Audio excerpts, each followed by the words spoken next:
So before I share something, I'd like to share a thought on sharing that I heard from Rabbi Nechemia Vogel, who's the Rebbe Shliach in Rochester, New York, and a dear friend to me, a member of the Chabad on campus VAD, who told me that before you speak publicly and before you go into an appointment, in order to be able to ensure that it's not you who does the talking, but the Eibishter, through the Rebbe's koiches that are found in you, you say a pasuk. And the pasuk is the pasuk that we say before Shemona Esrei. Hashem sufasei tiftach ufi agiti l'secha. Denoi sufasei tiftach ufi agiti l'secha. You ask the Eibishter to open up your mouth, and that your lips should say His praises. And then whatever emerges is the right thing, because therefore you've surrendered, so to speak, your ability to be able to make it so whereby it's the right thing to the Eibishter. He never makes a mistake, and He always has the right thing. So in this half hour, I'd like to share with you, firstly, as it's been spoken about tonight, today, this morning, the One Mitzvah campaign and how important and how powerful that is. So there's a letter that the previous Rebbe wrote to our Rebbe in the 30s when the Rebbe was yet living in Berlin. And the letter is about miracles. And there's an anecdote that the previous Rebbe shared with the Rebbe, I shouldn't say anecdote, a story, about a Jew whose name was Rebbe Leib. And this Rebbe Leib was a chassid during the times of the Alter Rebbe, for the purpose of ensuring that everyone here knows what we're talking about chronologically. The Alter Rebbe was born in Shnas Kahas, which is 1745, and he lived until 1812. The Alter Rebbe, the author of the Tanya and the Shulchan Aruch, the founder of Chabad. So the Alter Rebbe had this chassid Rebbe Leib, whom he had appointed to be the mashpia in this region, someplace that is referred to there as Turkish Mohilev, whatever that is. I think that's part of Belarus today. And he had young men with whom he would speak and fabring and teach, and community that he would guide and lead, families he would guide and lead. And there were others there that were also part of the Jewish community. And Rebbe Leib was the leader of the Chabad portion, the Chabad segment of the community. And there was a young person there that became closer to Rebbe Leib and became closer to Chabad and to the teachings of Chabad. And he became one who lived according to the way that the Alter Rebbe, the author of the Tanya, instructed his Hasidim to live. He would daven at length, and he would participate in the various campaigns that would then be launched based upon the Alter Rebbe's desire to share Hasidus and to spread the teachings of Hasidus. And he had friends who were Hasidim of great Rebbes, of other groups, and they would talk. And during those times, one of the things that a Rebbe, a Hasidic Rebbe, was known for was to be a Bal Moifis, to be a miracle worker. So these other fellows would say to this young man, whose name we do not know, or at least it's not known to me, they would say to him that your Rebbe is a great Gaon, a great scholar. He's a wonderful, great scholar in every area, in every discipline of Torah. But if you need a miracle, you have to come to our Rebbe. So this was something that bothered this young man. It bothered him, and it's unclear to me what it is exactly that bothered him. Either it bothered him because he felt that maybe they're right, or because he felt that maybe it's some indicator of something that he felt that is not present in his Rebbe, whom he, as a chassid, and it's the truth, it's not just as a chassid, it's the truth. A Rebbe is a mushlam, a Rebbe is complete. But he didn't say anything to the Rebbe. He decided he's not going to say anything to the Rebbe, but it bothered him tremendously. Now, the Rebbe would send a duch. A duch is a din v'cheshbon, an accounting that he would send to his Rebbe, to the Alter Rebbe, about his work that he was doing. And it's a very important nekuda, since we're on the subject, to write a duch, to write a nekuda, to write an accounting and send it to the Rebbe. However it is that you are preferring to send, you could send it to the Rebbe's oil. There's an office there. Those who don't know, there's oil@chabad.org, an email address that you could send, and it'll get placed into the Rebbe's oil without anybody reading it if you put confidential into the subject line. And the duch is important for the purpose of keeping the Rebbe informed, and for the sake of accountability, and for the sake of your own awareness of what you're achieving. So this Rebbe Leib would send a duch. He would send a list of the people with whom he had anything to do. And he had mentioned this person's name, but he didn't have any idea that this person, this young man, was suffering from this issue, from this sense of some sort of feeling of pain. Then, in those times, mail wasn't like it is today. Oftentimes, letters were best transported by people that were traveling in that direction, whom you knew, and then they would go ahead and they would bring it. So there was a shadar, a traveling shliach, who was traveling from the Alter Rebbe on his way to Eretz Yisrael. And on his way to the land of Israel, he stopped off by this Rebbe, and he had an answer that the Alter Rebbe had given to the duch that Rebbe had sent.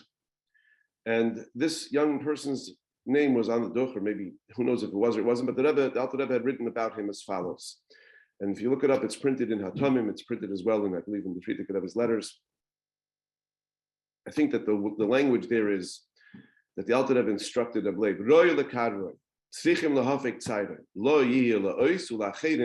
which means it's appropriate to bring him close. We need to relieve his pain. For him, it'll be a sign, and for others, it'll be a miracle. So, Medintike answer.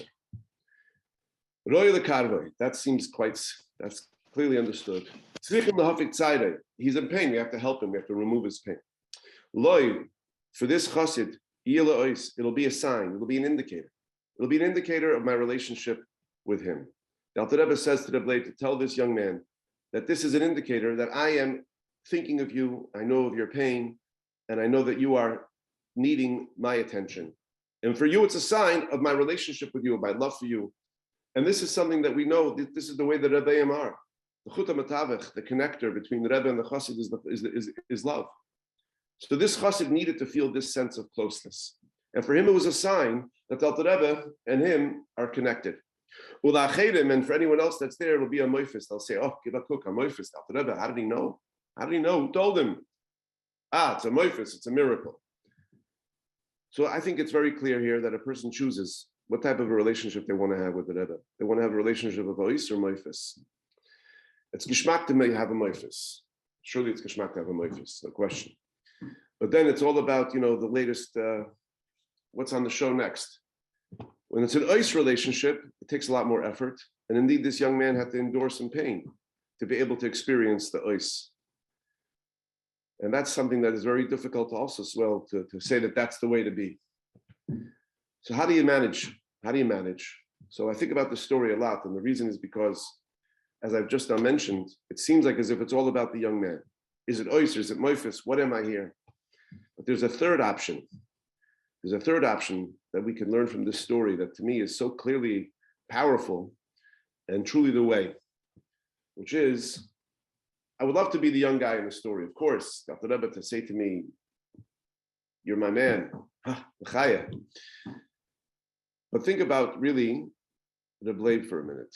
Wouldn't it be the best to be one who emulates the blade, the one that is of service to the Jewish people, the one who the Alter Rebbe entrusted with the role of being a person who's guiding others, and the one who's dedicated to that to the point where he's ready to travel to this place that's far away. I'm not sure where he's from. It doesn't say where he was from in the letter that I read. And he's there out in this place, probably coming there without anybody knowing him or knowing of him or knowing what he was trying to achieve. It was the first generation of Chabad. He was there. It was brand new. And this Yid, Rebbe, is the person whom the Alter Rebbe gave the instructions to go be Mekad of this young man. So the Rebbe, in my little story of understanding, seems to want us to emulate Rebbe, to find a way to be able to be the person who's of service to others. And of course, Rebbe surely also had all the various kiruvim that he needed, also had all the various ways of being able to ensure that he felt connected to the Alter Rebbe. But the chassid who's of service to the Jewish people, through his relationship with the Rebbe, through the koiches that he has from the Rebbe, through the role that he feels is upon him. And I say chassid specifically because it has nothing to do with whether or not you are considered to be a shliach based upon the definition of shliach today, or if you feel that your role is a chassid. It's the role for everyone. It's a role for everyone.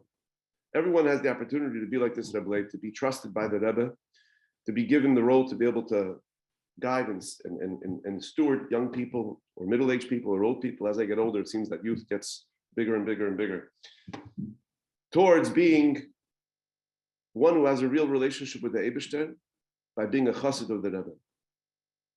But I have to share in the few minutes that's remaining, it's actually not so few, just 15, a few thoughts about this effort, because it does take work. It does take work, and it's an ongoing work. It's not an easy work, and it's one that everyone seems to, as you succeed, you have to succeed even more. we speak about going out of the comfort zone. So the comfort zone is a place that you feel comfortable. So when you go out of the comfort zone, what happens next? The comfort zone expands. So whatever it was that was achieved, now to go beyond that requires a further step out of the comfort zone. And every one of us knows what that comfort zone is, because there's always opportunity. Everywhere you go, there's opportunity. When you walk down the street and you see someone whom you know or you don't know, sometimes in some places, there's so many people, that when you see another Jew, you don't even say Shalom Aleichem or even nod to them or say good Shabbos or good morning.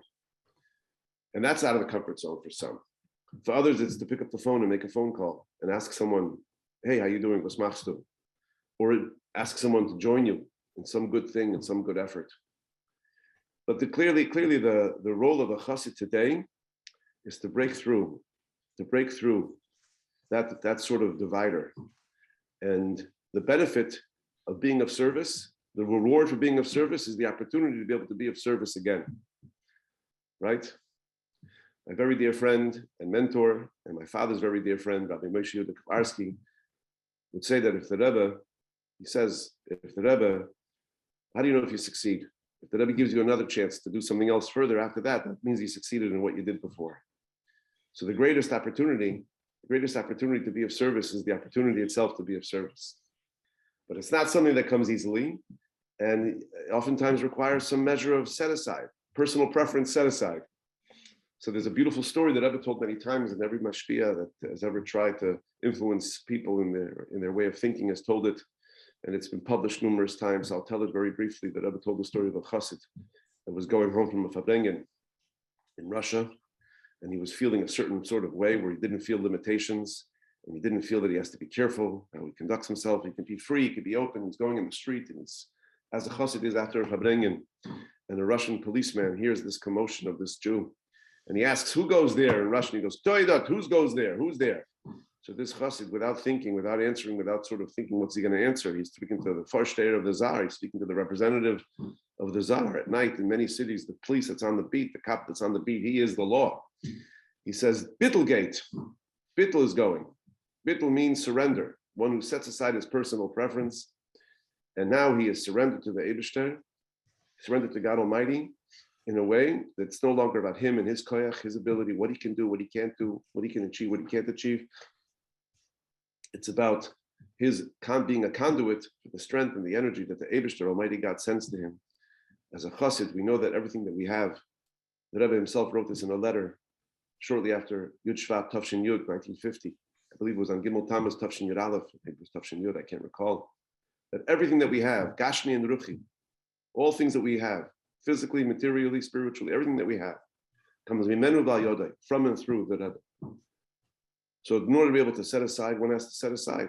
One has to be able to set aside one's koyach, one's personal preference rather, to be able to be meriting to receive the koyach that comes through being a chassid. Through being a chassid of the Rebbe, that then gives us the ability to be able to truly capture and harness the strength of the Eibishter. So, Rabbi Yoel Khan, whom we all have a debt of gratitude to, Rabbi Yoel Khan was the chief redactor of the Rebbe's talks, and much of what we study today is because of his work that he was able to help us have it in such a format.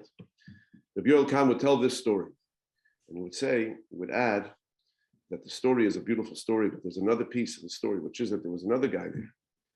And after this chassid made this very well-known answer, Bittelidot, he said to him, Bittel euch nit.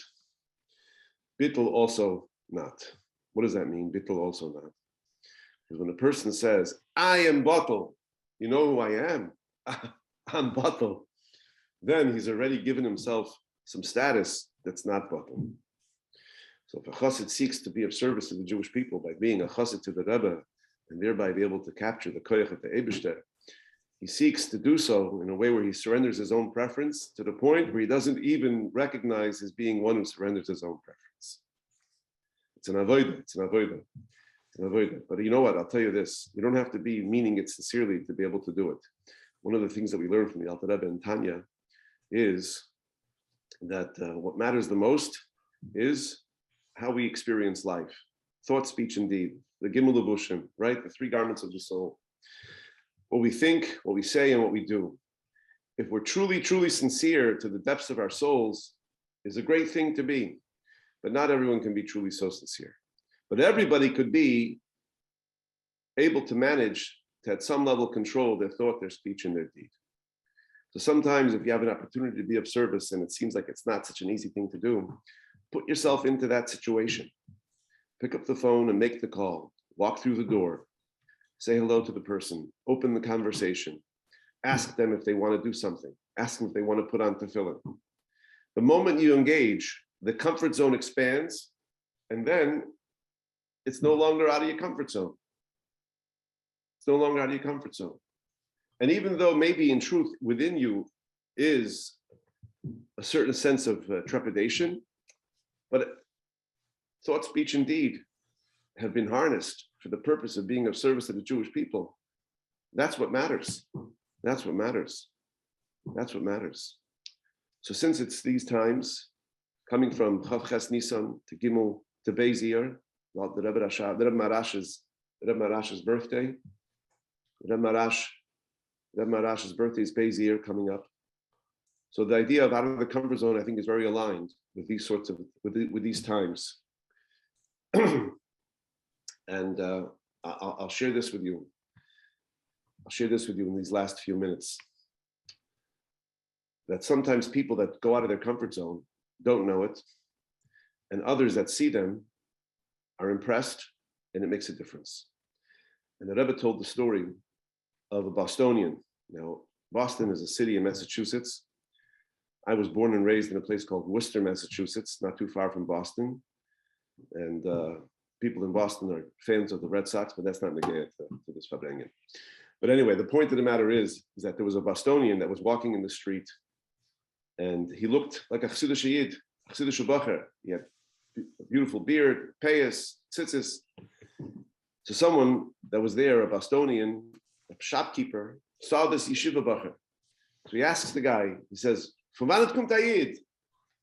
From Poland, from Galicia, from Ukraine, from wann kommt der Yid? Where's the Jew from? From Poland, from Galicia, from Ukraine." So the fellow answered him with a very clean American Massachusetts accent. He said to him, "I'm a Bostonian." So this fellow was so impressed that here it is, a Jew that looks like this, that he's from Boston. Says the Rebbe when he told the story that likely the next person that came to this guy for a donation got a bigger donation. But the vart is that this fellow, this Bostonian comfort zone had expanded to the point where he didn't even realize that what he was doing was out of the comfort zone. He was so accustomed to it. He was walking down the street. He was doing his thing. He was doing his thing. So when we put ourselves into the work, certain things happen that we don't even know. And the Rebbe, when he told the story, said this Bostonian guy doesn't even know till today what he's achieved with this fellow, that he had somehow so impressed with his ability to be able to achieve this. So I'll share this with you in the last 6 minutes of this presentation. I'll share with you hopefully 3 small points, not small in stature and in meaning, but small in time, that I think about during these days between Chavches and Beis. And the Rebbe told the story of the Chofetz Chaim. Chofetz Chaim's name was Yisrael Meir HaKohen Kagan. And of course, we're all aware of his being the Chofetz Chaim is because of his work, his book that he had written, amongst other Svarim, Shtagruda, etc. Chofetz Chaim passed away, I think, in 1933. He was already 90 plus years old. So there was a situation whereby there was an effort to try to undermine Jewish life by changing certain rituals, making them, so to speak, illegal at the time.